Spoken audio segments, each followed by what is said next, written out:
disposition? Yeah. Let's see here. Disposing clause, constitutional law. Yeah.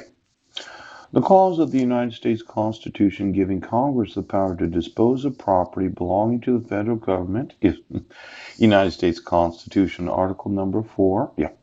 Section 3, Clause 2. Yes.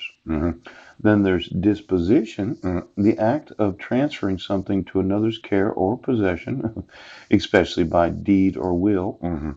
The relinquishing of property, a testamentary disposition of all the assets. Yes. Informal disposition. Oh, the termination of a case by means other than trial by an action that leads to disposition. Yes. Without conviction, without a judicial determination of guilt, such as guilty pleas and decisions not to prosecute. Now, this disposition, yeah, where it's taken you 2.5 years to find out if somebody was doing something right now. You know, it looks like that there's a large amount of covering up of misconduct in police departments. Could you just go through? See, at one point, yes, I thought that every police and sheriff's department was giving somebody a mental health evaluation, yes, so they could have the for cause reason of terminating your employment if they disagreed with what you were doing. Yes, it's kind of like they're always putting something in your individual file. Yes, that if you did something they disliked, they did have the actual legal right to have you terminated. Now, as the individual that's informed law enforcement, yes, I have the right to have you sued, yes, for employing them.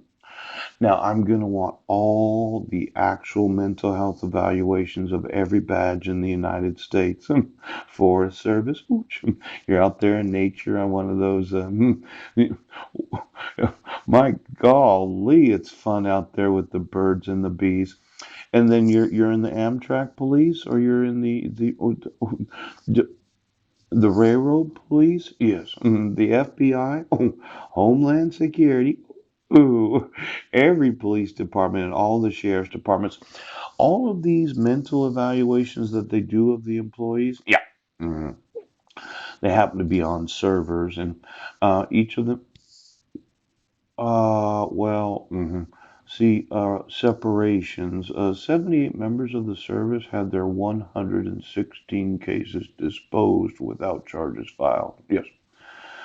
Now, these 78 members, yeah, they had 116 cases disposed, yes, without any charges being filed.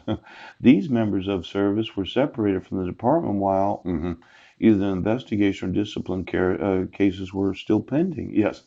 Now, the separation from actual employment in law enforcement seems like it's increasingly difficult to be able to fire, yes, an individual in law enforcement, which, but,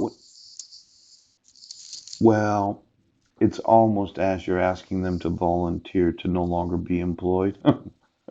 It's kind of like, well, we've investigated you all these different times and we've never found anything wrong with what you've done, but we have. Yes.